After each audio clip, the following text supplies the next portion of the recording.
बस आपसे निवेदन करता हूं, इनके झूठ तो चाहे हम शाम तक सुनाएं कि 15-15 लाख रुपए का वादा किया था, रोजगार देने की बात की थी, 2 करोड़ रोजगार देने की बात करी थी, बेरोजगारों को भत्ता देने की बात करी थी। साथियों, सब कुछ झूठा निकला। हरियाणा में भी 3 महीने के बाद सरकार बनने जा रही है।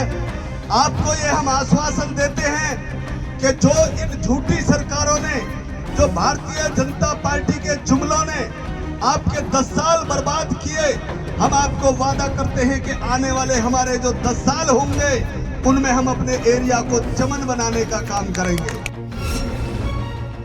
बाबू महेंद्र प्रताप जी को यहां से जिताकर भेजने का काम करें। साथियों, आने वाला समय कांग्रेस का और कांग्रेस के गठबंधन का है।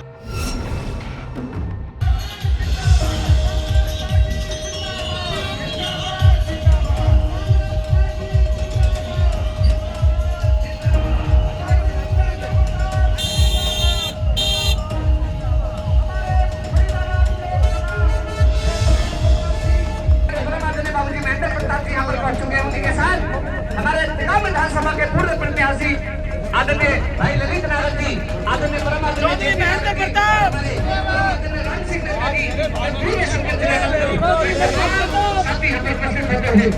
हमारे कांग्रेस पार्टी के फरीदाबाद लोकसभा के प्रत्याशी और हमारे क्षेत्र से कई बार विधायक रहे, मंत्री रहे, बाबू महेंद्र प्रताप सिंह जी, हमारे भाई जेपी नागर जी, भाई जगत सिंह नागर जी, हमारे साथी ठाकुर राजाराम जी, भाई कुलदीप सरपंच, भाई राम सिंह सरपंच, और हमारे बीच में मध्य प्रदेश से आए हमारे प्रबल सिंह जी, मंच पर आसीन सभी मेरे कांग्रेस पार्टी के नेतागण, हमारे सामने बैठे हुए घरौड़ा, रायपुर, अलीपुर, बेला, घुड़ासन, लहंडोला,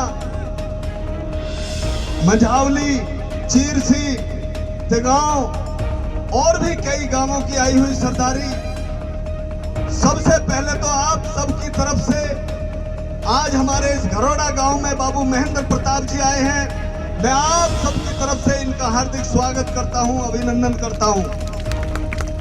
साथियों, चुनाव चल रहा है, कल चुनाव का आखिरी दिन है।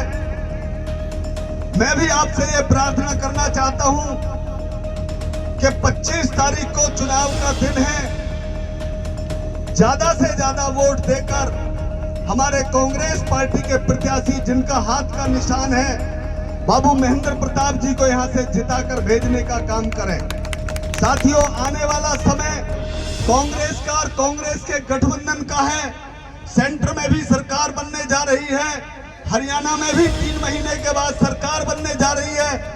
आपको ये हम आश्वासन देते हैं कि जो इन झूठी सरकारों ने, जो भारतीय जनता पार्टी के जुमलों ने आपके 10 साल बर्बाद किए, हम आपको वादा करते हैं कि आने वाले हमारे जो 10 साल होंगे उनमें हम अपने एरिया को चमन बनाने का काम करेंगे। साथियों, जब चौधरी भूपेंद्र सिंह हुड्डा की पीछे सरकार थी, बाबू महेंद्र प्रताप जी उसमें मंत्री थे। आपको याद होगा उस समय बदरपुर का हमारा ये फ्लाईओवर इनकी सरकार में बना था। दिल्ली से बल्लभगढ़ तक की मेट्रो रेल हमारी उस सरकार के अंदर बनी थी। ये IMT जिसमें आज हजारों बच्चे हमारे काम करते हैं, वो हमारे समय में बनी थी। चाहे दिल्ली से आगरा तक की रोड बनी, वो उस समय काम हुए। जितने आज हमारा ग्रेटर फरीदाबाद बना है, ये कांग्रेस की देन है, जो आज हमारा ग्रेटर फरीदाबाद ऊपर उठ के आया है। साथियों, हरियाणा उस समय नंबर 1 था, हमारा जिला फरीदाबाद नंबर 1 था। ना कोई बेरोजगारी थी, ना इतनी महंगाई थी। ये हमारी उस महंगाई को भी महंगाई बताते थे। जब 400 रुपए का सिलेंडर मिलता था, उस समय इन्होंने कहा था हम 250 का सिलेंडर देंगे, लेकिन इन्होंने आते ही वो 1000 और 1100 रुपए का सिलेंडर करने का काम किया। साथियों, हमारी सरकार के अंदर जहां 50 और 55 रुपए लीटर डीजल और पेट्रोल मिला करता था, ये कहते थे कि हमारी सरकार आती 35 रुपए लीटर डीजल देंगे। साथियों, 35 देने की बजाय इन्होंने 100 रुपए काम करने का काम किया। बस आपसे निवेदन करता हूं, इनके झूठ तो चाहे हम शाम तक सुनाएं कि 15-15 लाख रुपए का वादा किया था, रोजगार देने की बात की थी, 2 करोड़ रोजगार देने की बात करी थी, बेरोजगारों को भत्ता देने की बात करी थी। साथियों, सब कुछ झूठा निकला। अगर हमें घुमा फिरा कर अगर कहीं लेके जाते हैं ये, तो केवल मंदिर मस्जिद के नाम पे ले जाते हैं, केवल हिंदुस्तान पाकिस्तान के नाम पर ले जाते हैं।